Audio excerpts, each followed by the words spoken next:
এক বিদেশি জার্মানির ছেলে আমার প্রেমে পড়ে। তার সাথে আমার ফেসবুকের মাধ্যমে পরিচয়। আমার ফেসবুক চালানোর অভ্যাস ছিল, এমনকি আমি ফেসবুকে অনেক ছবি আপলোড দিতাম নিজের।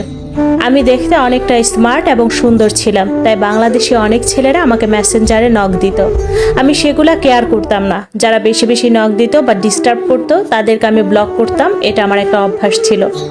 আমি তখন অনার্স ফাইনাল ইয়ারে পড়ি। আমি একজন মধ্যবিত্ত ঘরের মেয়ে। আমার এক ভাই এবং আমরা দুই বোন। আমি সবার বড় ছিলাম। আমি বাবা মায়ের আদরের মেয়ে ছিলাম। আমার ব্যক্তি চলায় স্বাধীনতা ছিল। আমি একদিন আমার মেসেঞ্জার চেক করতে গিয়ে দেখলাম একটি আইডি থেকে অনেকগুলো মেসেজ ইংলিশে লেখা। তাই আমি একটু আগ্রহের সাথে দেখলাম। লেখাগুলো ছিল হাই এবং হাউ আর ইউ এবং হোয়ার আর ইউ। আমি তাকে হাই জানালাম, সেও আমাকে নতুন করে আবার হাই দিল।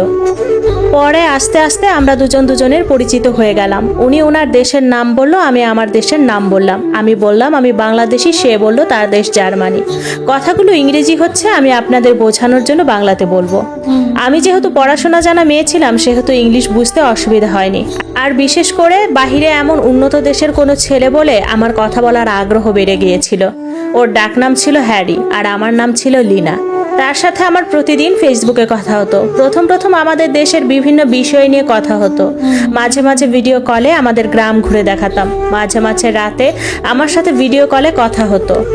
প্রথম ও আমাকে কল দিত, আমি ওর ফোনের জন্য অপেক্ষা করতাম। কেননা জার্মানির সাথে আমাদের টাইম দিন রাত তফাৎ ছিল, তাই ওর সাথে বেশিরভাগ সময় আমার রাতে কথা হতো। একটা সময় আমাদের মধ্যে বন্ধুত্ব হয়ে যায়।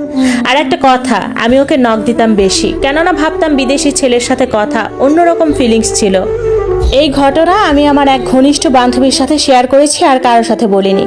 একদিন আমার জন্মদিনের সময় এলো, তখন আমি আমার কলেজে জন্মদিন পালন করেছি। অনেক বান্ধবীরা অনেক কিছু গিফট করছে। এই গিফটের বিষয়গুলো আমি আমার জার্মানির বন্ধু হ্যারির সাথে বলছিলাম। এটা শুনে ও আমাকে বলে উঠলো ব্যাংকের নম্বর দিতে। আমি বললাম কেন? ও বলল টাকা পাঠাবো। আমি তোমার জন্মদিনে এখান থেকে কিছু দিতে পারবো না, তাই আমি তোমাকে টাকা পাঠাবো, তুমি মার্কেট থেকে কিনে নিবে। আমি দুষ্টামি করে হ্যারিকে বলছিলাম কি কিনবো মার্কেট থেকে। ও জানতে চেয়েছিল আমার পছন্দ কি। আমি তখন বলেছিলাম আইফোন। তখন আইফোন 14 চলছিল। ওইটার দাম হিসাব করে ও আমাকে টাকা পাঠিয়েছিল প্রায় 2 লাখ টাকা। ওই টাকা দিয়ে আমি আইফোন কিনেছি এবং অন্যান্য আরও কিছু কিনেছি। এগুলোর বিষয়ে মায়ের সাথে শেয়ার করেছি যে এক বিদেশি জার্মানি ছেলের সাথে আমার বন্ধুত্ব হয়েছে, সে আমাকে এগুলো গিফট করছে। আমার মা শুনে বেশ খুশি হয়েছে। বলেন এত টাকার গিফট দিলে কি খুশি হয় না? আমার বাবা জানার পর এটা ভালোভাবে মেনে নেয়নি। যাই হোক, বিশ্বাস করবেন তারপর থেকে আমার এক ধরনের লোভ কাজ করছিল। তাই এই গিফট পাওয়ার পর থেকে আমার ওর প্রতি আরও আগ্রহ বেড়ে গেল। বলা যায় আমি ওকে পছন্দ করা শুরু করলাম। আমি একদিন ভিডিও কলে ওর সাথে কথা বলছিলাম, তখন রাত 2টা। আমি যেহেতু ওকে মনে মনে পছন্দ করা শুরু করেছি, তাই ওকে কিভাবে আমার প্রতি আরও আকৃষ্ট করা যায়, এই জন্য ওই দিন ভিডিও কলে আমি ওড়না ছাড়াই ভিডিও কলে কথা বলেছি ওর সাথে। আর ভাবতাম ওদের দেশের মেয়েরা খোলামেলা থাকে, তাই আমি ওর সাথে একটু খোলামেলা শরীরে ভিডিও কলে কথা বলি। সেদিন ও আমাকে এরকম খোলামেলা দেখে ওয়াও নাইস এগুলো বলছে।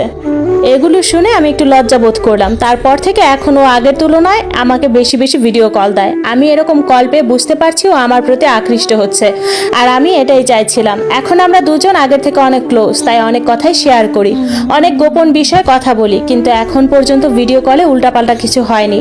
একদিন হঠাৎ আমার মোবাইলে একটি মেসেজ আসলো, হ্যারি লিখছে I love you and I like you, আরও কিছু এরকম লিখে মেসেজ করছে। বিশ্বাস করবেন এটা দেখে আমি অবাক হয়েছি। আমি কিছু না ভেবেই আমি উত্তরে হ্যাঁ বলে দিছি। সেই খুশিতে হ্যারি সেদিন রাত 3টায় আমাকে কল দিল হঠাৎ করে।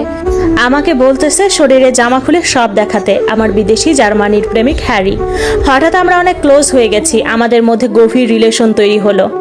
বিশ্বাস করবেন কিনা জানি না, কিছুদিন আগে আমাকে আইফোন গিফট করছে, এমনকি মার্কেট করার জন্য অনেকগুলো টাকা দিয়েছে। এক ধরনের লোভ আমার ভিতরে কাজ করছিল, তাই হ্যারি যা বলছে আমি না করতে পারছি না, তাই আমি না করিনি। ওর মতো করে আমি ভিডিও কলে আমার শরীরের গোপন স্থান সম্পূর্ণ দেখালাম। আমার শরীরের এগুলা দেখার পর ও আমাকে কাছে পেতে চাইলো। আমি তখন বললাম তুমি তো অনেক দূরে, কিভাবে আমাকে কাছে পাবে? হ্যারি তখন বলছিল ও বাংলাদেশে আসতে চাচ্ছে।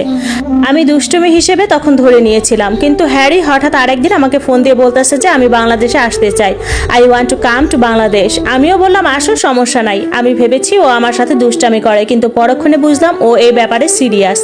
যেহেতু আমরা দুজন দুজনকে পছন্দ করে ফেলেছি, এমনকি আমার শরীরের সব কিছু দেখে ফেলেছে ভিডিও কলে, এখনও বাংলাদেশে আসতে চাচ্ছে, তাই আমি আর না করিনি। আমি আমার বাংলাদেশের সম্পূর্ণ ঠিকানা হ্যারিকে দিলাম। আর অন্যদিকে হ্যারি আমাকে বিয়ে করার অফার দিছে, সে বাংলাদেশে এসে আমাকে বিয়ে করে পরে জার্মানিতে নিয়ে যাবে। এই কথা শুনে আমি অনেক খুশি ছিলাম, কেননা বাহিরের রাষ্ট্রগুলো দেখতে অনেক সুন্দর, বাংলাদেশের মতো এরকম নোংরা পরিবেশ নেই। এমনকি আমি অনেক সুখে থাকবো, তাদের অনেক টাকা পয়সা, এমনটা ভেবে আমি খুশিতে আত্মহারা হয়ে গিয়েছিলাম। কিন্তু এই খুশিগুলো আমার বেশি দিন ছিল না। সামনে আস্তে আস্তে জানতে পারবেন আমার সাথে ভয়ঙ্কর এক ঘটনা ঘটেছে।